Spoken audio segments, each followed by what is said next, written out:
Student, इस video lecture में हम लोग 12th क्लास बिहार बोर्ड का जो क्रैश कोर्स कर रहे हैं उसका ये तीसरा लेक्चर है। इसके पहले हम लोग 2 वीडियो लेक्चर देख चुके हैं और इस वीडियो में हम लोग पैसेज को देखेंगे कि अगर अपने एग्जाम में पैसेज का लेवल अगर हार्ड भी होता है ना, तो आप इस तरीका से उस पैसेज को बहुत ही आसान तरीके से आप आंसर कर पाएंगे। तो चलिए देखते हैं कौन सा तरीका है। तो सबसे पहले आपको क्या ये बात बता दूं कि डे 1 में हम लोग 60 से ज़्यादा objective question story of English का जो बहुत ही इम्पोर्टेंट था उसको मैं करवा चुका हूं, और दूसरा दिन में हम लोग 10 से ज़्यादा सब्जेक्टिव क्वेश्चन आंसर जो बहुत ही ज़्यादा इम्पोर्टेंट था उसको भी कंप्लीट कर चुके हैं। और आज तीसरा दिन है तो आज हम लोग 2 पैसेज को सॉल्व करेंगे। बेसिकली मैं आपको सॉल्व करके दिखाऊंगा और इसमें कुछ ट्रिक्स और टिप्स भी दूंगा जो कि आपको पता चलेगा कि पैसेज को सॉल्व करते समय हमें क्या सावधानियां बरतनी चाहिए। एक बात और, 12th क्लास बिहार बोर्ड का पूरा सिलेबस को कवर करते हुए सेलेक्टेड और मोस्ट इम्पॉर्टेंट क्वेश्चन जो जितने भी हैं उसका मैंने एक गेस पेपर बनाया है। तो अगर आप इस गेस पेपर को डाउनलोड करना चाहते हैं तो वीडियो के डिस्क्रिप्शन बॉक्स में या फिर नीचे कमेंट बॉक्स में लिंक है, यहाँ से डाउनलोड कर सकते हैं। और इस गेस पेपर का या तो लिंक या फिर डिटेल में जानकारी लेना चाहते हैं तो आप इस व्हाट्सएप नंबर पे व्हाट्सएप कर सकते हैं। तो चलिए आगे आज देखते हैं। तो सबसे पहला तो हमें यही पता करना है कि पैसेज को सोल्व करने का क्या तरीका होना चाहिए। मैंने आपको पहले ही बताया है कि इस वीडियो में 2 पैसेज को सोल्व करूंगा। एक इजी पैसेज को सोल्व करूंगा जो कि आपके एग्जाम में पूछा हुआ है, और एक थोड़ा सा हार्ड पैसेज को सोल्व करूंगा जो कि आपको डिफ़िकल्ट लग सकता है, उसको भी करके दिखाऊंगा। तो सबसे पहला पॉइंट तो आपको यही याद रखना है, read questions and try to understand the meaning. सबसे पहले आपको पैसेज जब भी मिला तो आपको क्या करना है कि उसके क्वेश्चन पढ़ना है। सबसे पहला स्टेप आपको क्या करना है कि क्वेश्चन को ही पढ़ना है। और मैंने यहाँ पे एक शब्द को लिखा है, इसको ध्यान से देखिए, ट्राई टू अंडरस्टैंड, मतलब आपको कोशिश करना है उस क्वेश्चन के मीनिंग को समझने की कोशिश करना है। एग्जैक्टली मीनिंग को नहीं पता करना है।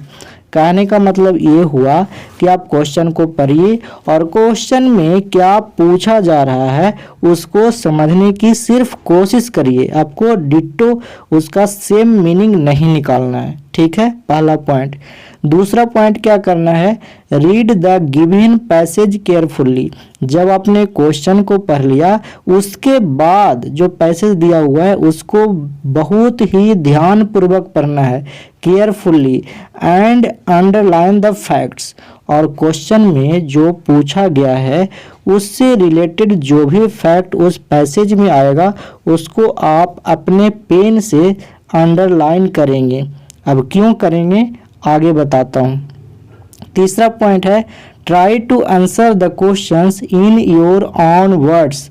अब यहाँ पे ध्यान से सुनिए, बहुत से स्टूडेंट क्या करते हैं कि पैसेज में जो लाइन लिखा हुआ है उसको सेम कॉपी पेस्ट कर देते हैं आंसर में। ऐसा आपको बिल्कुल भी नहीं करना है। अगर आप ऐसा करते हैं तो एग्जामिनर आपको नंबर काट सकता है। आपको क्या करना है कि आंसर को अपने शब्दों में, मतलब अपने तरह से टेंस का प्रयोग करके, अपने सेंस का प्रयोग करके आप उसको आंसर देने की कोशिश करेंगे। अब ये कोशिश कैसे होगा मैं आपको एक पैसेज को करके दिखा रहा हूँ, ठीक है। तो चलिए देखिए, यहाँ पे ये क्वेश्चन दिया हुआ है, मतलब एक पैसेज दिया हुआ है और लिखा हुआ है रीड द पैसेज केयरफुल्ली। यहाँ पे टाइपिंग मिस्टेक है, ये केयरफुल्ली ही लिखा हुआ है, ठीक है। And answer the questions that follow, मतलब कह रहा है कि जो पैसेज दिया हुआ है ना उसको ध्यान से पढ़िए और जो क्वेश्चन दिया हुआ है उसको आंसर दीजिए। और मैंने यहाँ पे लिख रहा है सेंटअप एग्ज़ाम 2022 है ना। तो यहाँ पे 2022 में जो एग्ज़ाम होने वाला है बिहार बोर्ड का, उसके सेंटअप एग्ज़ाम में ये ही सेम पैसेज पूछा हुआ है। तो मैं आपको बिहार बोर्ड के द्वारा पूछा हुआ पैसेज को ही सोल्व करके दिखा रहा हूँ। और ये पैसेज का लेवल इतना ईजी है ना कि हम लोग भी इसे देखकर शर्मा जाएंगे। आप देखिए बहुत इजी लेवल है, लेकिन मैं क्या करूं, बिहार बोर्ड का यही लेवल है। मैं बताता हूं स्टूडेंट को, लेकिन वो कमेंट करते रहते हैं कि और करवाइए। बहुत ही इजी है, ठीक है। मैं आपको अभी करवा रहा हूं और 10 पैसेज प्रैक्टिस के लिए भी दूंगा, और उसे आप लोग ज़रूर प्रैक्टिस कर ही लेना, ठीक है। तो सबसे पहला पॉइंट क्या था, क्वेश्चन को पढ़ना है। ऐसे तो ये पैसेज बिल्कुल इजी है, बट जो पॉइंट मैंने बताया है उसको फॉलो करते हुए आपको समझा रहा हूँ। तो पहला क्वेश्चन है, what is more dangerous than drunk driving. तो देखिए यहाँ पे मान लो कि मुझे इसका हिंदी करना नहीं आता है, ठीक है, मान लो। तो इसका हिंदी हमें नहीं करना है, बस यहाँ पे समझना है कि ये कह क्या रहा है, कहना क्या चाहता है। तो इतना समझ में आ रहा है कि व्हाट इज मोर डेंजरस, मतलब कुछ ज़्यादा खतरनाक की बात ऐसा कर रहा है। देन ड्रंक ड्राइविंग, मतलब कह रहा है कि जो पीकर जो गाड़ी चलाया जाता है, जो ड्राइव किया जाता है शराब पीकर, उससे भी ज़्यादा डेंजरस क्या है, ऐसा कुछ क्वेश्चन पूछा जा रहा है। मतलब मुझे एग्जैक्टली हिंदी नहीं आता, ऐसा समझ लो। आपको भी ऐसे ही करना है। आपको आता है हिंदी तो अच्छी बात है करने। अब अगला क्वेश्चन है, what is a means of day to day communication. अब यहाँ पे मुझे ऐसा कुछ लग रहा है कि डे टू डे मतलब प्रतिदिन, कम्युनिकेशन मतलब बातचीत करने का व्यवस्था, मतलब संचार वाली व्यवस्था, उसका मीन्स मतलब उसका साधन क्या है, ऐसा कुछ पूछ रहा है। तो ये सारे क्वेश्चन को ना पढ़ते समय आप अपने माइंड में रिकॉल करेंगे। तो पहला तो पूछा कि कौन ज़्यादा डेंजरस है ना, जो ड्रिंकिंग ड्राइविंग होता है उससे भी ज़्यादा डेंजरस क्या है। और दूसरा क्वेश्चन पूछ रहा है कि जो संचार व्यवस्था है आज के प्रतिदिन लाइफ में, उसका साधन क्या है। तीसरा क्वेश्चन पूछ रहा है, what leads to road accident. कहता है कि कौन सी ऐसी चीज़ें हैं जो आगे रोड एक्सीडेंट का कारण बनता है। लीड्स टू मतलब आगे चलकर रोड का एक्सीडेंट का कारण बनता है, ऐसा कुछ क्वेश्चन कहता है। अगला क्वेश्चन है, make sentences with mobile phone and accident.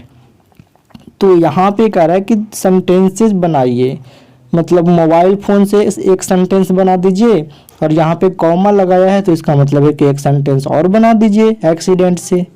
और ये क्वेश्चन कितने नंबर के पूछा गया आपके एग्जाम में, तो 4 नंबर के पैसेज पूछे जाते हैं। तो अब हमारे माइंड में एक क्वेश्चन का एक लेवल आ चुका है। अब हम लोग पैसेज को पढ़ना शुरू करते हैं। तो पैसेज स्टार्ट हो रहा है, ध्यान से सुनिएगा। कहता है, using earphone while driving can be far more dangerous than driving under the influence of liquor। अब यहाँ पे ध्यान से सुनिएगा। कहता है कि ईयरफोन का प्रयोग करते हुए जब हम ड्राइविंग करते हैं तो ईयरफोन का प्रयोग करना can be far more dangerous, मतलब वो ज़्यादा खतरनाक हो सकता है। अब किसकी तुलना में, तो देन लगाकर बताया है कि driving under the influence of liquor, मतलब लीकर का मतलब यहाँ पे शराब होता है। तो कह रहा है कि जब आप शराब पीकर गाड़ी चलाते हो ना, तो उससे भी ज़्यादा खतरनाक हो सकता है ईयरफोन लगाकर ड्राइव करना। तो जब मैंने ये पैसेज की पहली लाइन पढ़ा तो मेरे माइंड में एक क्लिक गया कि ऐसा ही क्वेश्चन पूछ रहा था, ऐसा ही क्वेश्चन पूछ रहा था ना कि जो ड्रिंकिंग ड्राइविंग है, ड्रंक ड्राइविंग है, उससे भी ज़्यादा डेंजरस क्या है। तो मैं क्या करूँगा, यहाँ पे इस बात को अंडरलाइन कर दूँगा। समझ में आया, ईयरफोन को। ऐसा तो बिल्कुल इजी है, लेकिन करने के लिए सिखा रहा हूँ। अब चलिए आगे पढ़ते हैं। कहता है, the research says that drivers using mobile phone as a means of faster day to day communication may be heading for an accident. अब देखिए इस लाइन में 2 क्वेश्चन का आंसर है। अब कैसे आपको समझा रहा हूँ। कहता है रिसर्च ऐसा कहता है, रिसर्च सेज डैट, कि जो ड्राइवर है जो मोबाइल फ़ोन का यूज करते हैं, और ये मोबाइल फ़ोन कैसा है, as a means of faster day to day communication, मतलब रोज जो है बात करने वाली जो व्यवस्था है ना, उसका एक साधन है। कौन? Mobile phone. और यही तो क्वेश्चन पूछा था, है ना। कहता है मे बी हेडिंग कहता है कि ये आगे चलकर कारण बन जाता है फॉर एन एक्सीडेंट, मतलब एक एक्सीडेंट का। ठीक है, तो इसको भी अंडरलाइन करेंगे क्योंकि ऐसा क्वेश्चन पूछा गया है, लास्ट में आंसर देंगे। अब अगली लाइन बताता हूँ। Talking on mobile phones increases the risk of one's life compare to driving after being drunk. अब यहाँ पे कह रहा है कि मोबाइल फ़ोन पे बात करना इंक्रीज करता है, बढ़ाता है उस रिस्क को। कौन सा रिस्क को? किसी की ज़िंदगी के रिस्क को।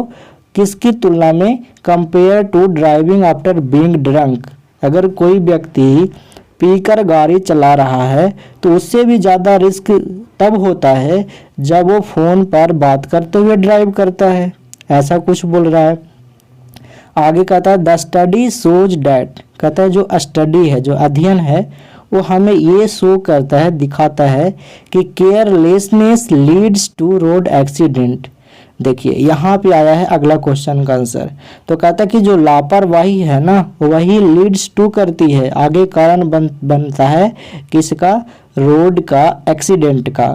मतलब अगर आप लापरवाही करोगे तो आगे रोड एक्सीडेंट होगा। तो साफ साफ यहाँ पे बहुत से स्टूडेंट क्या करते हैं? कॉपी पेस्ट करते हैं। एक्चुअली यहाँ पे तो कॉपी पेस्ट करोगे तो बिल्कुल आंसर हो जाएगा और एग्जामिनर आंसर काटेगा भी नहीं, मतलब नंबर काटेगा भी नहीं। लेकिन आपको हम एग्जैक्टली तरीका बता रहा हूँ, ठीक है। कहता है the driver should always be alert. अब यहाँ पे सजेशन देते हुए कह रहा है कि जो ड्राइवर्स है ना, उनको हमेशा अलर्ट होना चाहिए, सावधान होना चाहिए।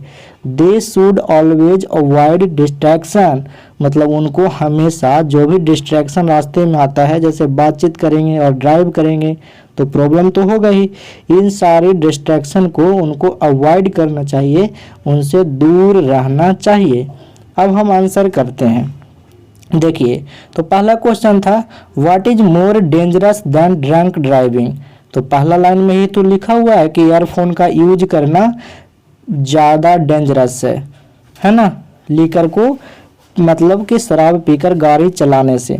तो यहाँ पे मैं क्या करूँगा, इसका आंसर लिख दूंगा earphone is more dangerous than drunk driving. Question है what is a means of day to day communication. तो ये मोबाइल फ़ोन ही था लगता है ना। तो mobile phone is a means of day to day communication, बिल्कुल इजी है आंसर करना, ठीक है। देखिए यहाँ पे लिखा हुआ था, मैं आपको अभी दिखा दे रहा हूँ, mobile phones as a means of faster day to day communication, है ना। तो आपको ऐसे ही करना है और अपने शब्दों में लिखना है। तीसरा क्वेश्चन था what leads to road accident, मतलब रोड एक्सीडेंट को कौन लीड करता है, मतलब कौन सी ऐसी चीज़ें हैं जो आगे चलकर रोड एक्सीडेंट होता है। तो यहाँ पे लिखा हुआ था ना carelessness leads to road accidents. तो आप इसको भी यहाँ पे सेम कॉपी पेस्ट कर देंगे तो आंसर हो ही जाएगा और इसमें कोई प्रॉब्लम्स भी नहीं है। तो मैंने यही बात यहाँ पे लिख दिया है। अगला क्वेश्चन था मेक सेंटेंसेज, मतलब वाक्य बनाना था मोबाइल फ़ोन से और एक्सीडेंट से। तो ये तो अपने मन से ही करना था, तो मैंने लिख दिया है mobile phone is the most important device for us. तो आज के डेट में मोबाइल फ़ोन बहुत ही महत्वपूर्ण डिवाइस है, मतलब यंत्र है, जो भी कह सकते हैं डिवाइस का मतलब। और दूसरा है आवर केयरलेसनेस कॉजेज एक्सीडेंट, और हमारी जो एक्चुअली इसी लाइन को हम दूसरे तरीके से बदलकर यहाँ पे लिख दिए हैं, है ना, कि जो हमारी लापरवाही है वो कारण बनती है किस चीज़ का, एक्सीडेंट का। तो ये था इजी पैसेज, ये पैसेज बिल्कुल इजी था जो आपके एग्जाम में पूछा गया है। अब हम चलते हैं। तो एक बात बता दूं, 10 पैसेज का मैं प्रैक्टिस सेट दे रहा हूं, ज्वाइन कर लीजिएगा। टेलीग्राम चैनल बिल्कुल फ्री है, यहाँ पे आप जाइएगा तो एक PDF मिलेगा। अगर आप बाद में ज्वाइन कर रहे हैं और चाहते हैं कि पैसेज का ही नोट्स मिलना चाहिए तो आप टेलीग्राम के फाइल सेक्शन में जाइएगा या फिर सर्च बार में सर्च कर लीजिएगा 10 पैसेजेस फॉर प्रैक्टिस। तो आपको जो भी PDF मिलेगा उसे डाउनलोड कर लेना है। तो ये फ्री है, टेलीग्राम चैनल ज्वाइन करिए। टेलीग्राम पे सर्च कर लीजिएगा बीरबल प्रसाद सर या फिर इस वीडियो के डिस्क्रिप्शन बॉक्स में टेलीग्राम का लिंक है, या फिर इसी वीडियो का PDF लेना चाहते हैं तो आपको उसी टेलीग्राम चैनल पे मिल जाएगा। अब मैं आपको एक और पैसेज करवा रहा हूँ जो थोड़ा सा लेवल इससे अप है, इसे हार्ड तो नहीं कहेंगे बट थोड़ा सा अच्छा लेवल है मेरे हिसाब से। तो चलिए इसको करते हैं। तो सबसे पहले क्वेश्चन की तरफ चलेंगे। तो क्वेश्चन 1 में है व्हाट इज इम्प्रॉपर फूड। अब इम्प्रॉपर फूड क्या होता है, तो मान लो कि मुझे इसका हिंदी करना नहीं आ रहा है, ठीक है। तो ऐसा कुछ हो रहा है कि अच्छा फूड नहीं, प्रॉपर का मतलब है कि बैलेंस फूड और इम्प्रॉपर का मतलब है कि ऐसा फूड जो बैलेंस नहीं हो, मतलब असंतुलित भोजन, ऐसा कुछ हो रहा है, ठीक है। दूसरा है what is the effect of improper food, मतलब जो असंतुलित भोजन है, आलतू फालतू का जो भी फूड है उसका क्या इफेक्ट है, उसका क्या प्रभाव है, ऐसा पूछ रहा है। तीसरा क्वेश्चन है what is the effect of civilised way of life on our food habits. कहता है कि जो हमारे भोजन करने के जो आदतें हैं ना उसका क्या इफेक्ट है हमारी ज़िंदगी पर, जो कि सिविलाइज्ड है, सभ्य है ना, ऐसा कुछ पूछ रहा है। आपको एग्जैक्टली हिंदी की ज़रूरत ही नहीं है, ठीक है। What causes obesity and diabetes.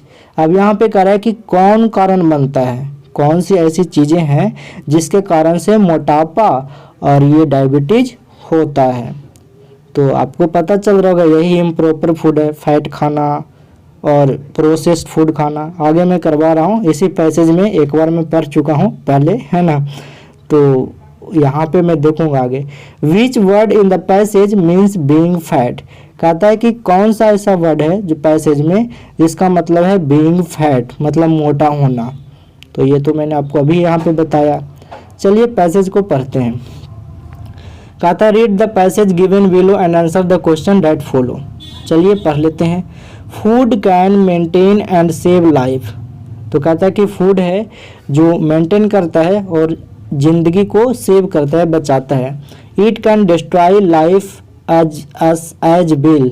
तो कहता है कि ये हमारे लाइफ को बचाता भी है, उसको मेंटेन करके भी रखता है, और अगर इसी फूड को हम गलत तरीके से लें तो ये हमारी ज़िंदगी को बर्बाद भी कर सकता है। Proper food serves the purpose of medicine. कहता है कि जो संतुलित भोजन होता है ना, जो बढ़िया फूड होता है, बढ़िया भोजन होता है, वो एक मेडिसिन के पर्पज से लिया जाता है, मतलब एक दवा जैसी होती है। वाइल इम्प्रॉपर फूड, जबकि जो असंतुलित भोजन होता है, वर्क्स एज पॉइजन, मतलब वो पॉइजन की तरह होता है। अगर आप ज़्यादा खा लिए, मान लिया जाए कोई भी चीज़, तो वो पॉइजन की तरह ही हो जाता है ना, अनपच हो जाता है, तो वो क्या हो गया, पॉइजन ही है एक प्रकार के, मतलब उसी तरह से काम कर रहा है। या फिर आप आलतू फालतू को और कोई भी चीज़ खा लिए तो वही चीज़ कह रहा है कि जो इम्प्रॉपर फूड होता है ना, वो पॉइजन की तरह काम करता है और वो बीमारियां का क्या बनता है, कारण बनता है। And causes disease. क्लियर है। अगली बात, we may take pride in calling our self civilised. कहता है कि हम लोग ये वी मे टेक प्राइड, मतलब ऐसा कहता है कि संभावना है कि हम लोग अपने आप को बुलाते हैं, आप बहुत ही ज़्यादा अपने आप को ये अभिमानी समझते हैं, या फिर हम अपने आप पे गर्व करते हैं। क्या चीज़ बुलाने में, कि हम लोग सिविलाइज्ड हैं, हम लोग सभ्य हैं। But we have started to flout, लेकिन हम लोग शुरू कर चुके हैं। फ्लॉट का मतलब उल्लंघन करना। All the norms about the quality and quantity of food, मतलब जो फूड की क्वालिटी है, कितना खाना चाहिए, किस वेराइटी में, और कितना प्रोटीन, कितना कार्बोहाइड्रेट, ये सब जो क्वालिटी और क्वांटिटी है ना, उसको हम आज भूलते जा रहे हैं। आगे कहता है कि अट्रैक्टेड टू मटेरियल प्लीजर्स। तो कहता है कि आज जो वस्तुओं की जो प्लीजर है ना, वस्तुओं की जो भौतिक खुशियां हैं, उसकी तरफ अट्रैक्टेड होते हुए, आकर्षित होते हुए, we have become slaves to our tongues. कहता है कि हम लोग अपने जो स्वाद है ना, अपने जो जीभ है उसके गुलाम बन चुके हैं। We mostly eat processed food, कहता है कि हम लोग ज़्यादातर प्रोसेस्ड फूड खाते हैं या फिर रिफाइंड शुगर को खाते हैं। अब यहाँ पे मैं आपको बताना चाहूँगा प्रोसेस्ड फूड क्या होता है। ऐसा फूड जो फैक्ट्री में जाकर, कंपनी में जाकर प्रोसेस हुआ है, मतलब उसके अंदर कुछ बातें हुई है, मतलब उसको बनाया गया, कंपनी में कुछ प्रोसेस किया गया है और उसको पैकेट में लाकर पैक कर दिया गया है, तो उसको हम बोलते हैं प्रोसेस्ड फूड। जैसे मैं आपको बताऊं, जैसे आप बाज़ार गए और बाज़ार से सेव लेकर आए और सेब आप ऐसे ही खा लिया, तो वो प्रोसेस्ड नहीं है। लेकिन अगर उसी सेब को फैक्ट्री में या फिर कंपनी में जाकर उसको मुरब्बा तैयार करके पैकेट में बंद करके या फिर उसको कोई मिठाई बनाकर आपको पैकेट में पैक करके दे दिया गया है, तो उसको कहते हैं प्रोसेस्ड फूड, मतलब उसमें प्रोसेस किया गया। ठीक है, आगे कहता है कि इन शॉर्ट, कहता है कि अगर शॉर्ट में ये समझो तो we have drifted away from mother nature, तो हम लोग अपना जो मदर नेचर है, जो प्रकृति है, माँ है, उससे हम क्या कर रहे हैं, उससे हम बेवफाई कर रहे हैं, उससे हम दूर होते जा रहे हैं। Thereby giving rise to the incidence of diabetes, और यही कारण है कि आजकल जो डायबिटीज का जो इंसिडेंस है ये बढ़ते जा रहा है। अब देखिए, कहता है यहाँ पे बहुत मज़ेदार पैसेज है और नॉलेज वाला है, इसीलिए मैं इसको लिया हूँ। ठीक है, कहता है according to a survey diabetes was rare in the natives of Canada a few years ago. अब यहाँ पे कहता है कि एक सर्वे के अनुसार, एक सर्वे किया गया, उसमें देखा गया कि डायबिटीज के जो पेशेंट थे ना, या फिर डायबिटीज जो था ना, बहुत ही रेयर था। रेयर मतलब ना के बराबर, और वो कहाँ पे, कनाडा में, कुछ ही साल पहले की बात है, अ फ्यू ईयर्स अगो। अब कहता है कि with the advent of processed, advent मतलब आगमन, मतलब जैसे ही आया कोई भी चीज़, तो कहता है with the advent of processed and junk food. अब ये जंक फूड क्या होता है, वही चाउमीन, मंचूरियन और क्या क्या होता है जानते हो ना, मोमोज, ये सब हो गया जंक फूड। तो कहता है कि जो जंक फूड है और या फिर प्रोसेस्ड फूड है, इनके आगमन पे the influence of diabetes shot up with in a very short time. कहता है कि ये सारा जो चीज़ें, नई नई चीज़ें आई, जंक फूड आया, प्रोसेस्ड फूड आया, तो ये डायबिटीज को शॉर्ट अप कर दिया। ये जो शॉर्ट अप जो यहाँ पे फ्रेज है ना, इसका मतलब होता है तेजी से बढ़ना, और बहुत ही कम समय में डायबिटीज के पेशेंट बढ़े। कहता है by offering chocolates, cakes and ice creams often to go our children's and by attending parties every day, we in fact invite obesity and diabetes। अब यहाँ पे कह रहा है कि बच्चों को हम लोग चॉकलेट देते हैं, केक्स देते हैं, उनको ऑफ़र करते हैं, आइसक्रीम प्रायः बच्चों को ये ऑफ़र किया जाता है, या फिर पार्टी में अटेंड किया जाता है प्रत्येक दिन, तो वहाँ पे भी इस तरीके की चीज़ें परोसी जाती है, सर्व किया जाता है। तो सच में ये सारी जो चीज़ें होती है ना, ये मोटापा को और डायबिटीज़ को इनवाइट करते हैं कि आओ आओ मुझको डायबिटीज़ हो जाओ, है ना, ऐसा कुछ। तो आपने देखा यहाँ पे ये बहुत ही अच्छा पैसेज था। तो अब इसका आंसर कर लेते हैं। तो पहला क्वेश्चन है व्हाट इज इम्प्रॉपर फूड। तो देखिए इसका क्वेश्चन, इसका आंसर इधर ही था, इम्प्रॉपर फूड कौन सा है। तो इम्प्रॉपर फूड ऐसे फूड हैं जो कि पॉइजन की तरह काम करते हैं और बीमारियों का कारण बनते हैं, है ना। या फिर जंक फूड को इम्प्रॉपर फूड बोला जाता है और प्रोसेस्ड फूड को। तो देखिए मैंने यहाँ पे लिख रखा है improper food is processed food and junk food, क्योंकि यही सबसे तो बीमारी होता है, अभी हम लोगों ने देखा। दूसरा क्वेश्चन है what is the effect of improper food. तो इम्प्रॉपर फूड का क्या इफेक्ट है, मतलब उसका क्या प्रभाव है। तो देखिए मैंने लिख रखा है improper food works as poison and cause disease. मतलब जो इम्प्रॉपर फूड है, मतलब असंतुलित भोजन कर सकते हैं या फिर खराब तरह के जो भोजन है जो प्रॉपर नहीं हमारे लिए है, वो पॉइजन की तरह काम करते हैं और ये बीमारियों का क्या बनते हैं, कारण बनते हैं। तीसरा क्वेश्चन है what is the effect of civilised way of life on our food habits. तो कहता है इसका क्या इफेक्ट है, तो मैंने लिख रखा है the civilised way of life has made us to flout all the norms about the quality and quantity of food. अब इस क्वेश्चन को मैं समझाना चाहूँगा।